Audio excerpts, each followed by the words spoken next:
Sebuah video aksi keributan yang terjadi antar pengendara mobil dan motor viral di media sosial.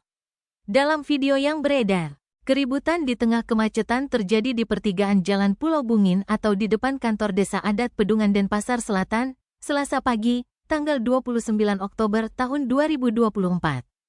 Dalam video yang dibagikan oleh akun Info Pedungan, terlihat seorang pengemudi mobil berbaju biru terlibat aksi saling pukul dengan seorang pengemudi motor. Di tengah kemacetan tersebut, pria pengendara motor yang masih menggunakan helm itu terlihat terkapar di trotoar. Sementara seorang driver ojek online berusaha melerai aksi pemukulan tersebut. Aksi keributan tersebut semakin membuat arus lalu lintas di lokasi kian macet.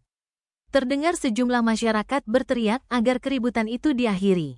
Diduga usai terjadi aksi saling pukul, pengendara mobil dan sepeda motor masing-masing meninggalkan lokasi kejadian. Tak diketahui secara pasti kronologi kejadian tersebut. Video tersebut pun ramai mendapat komentar warganet di media sosial.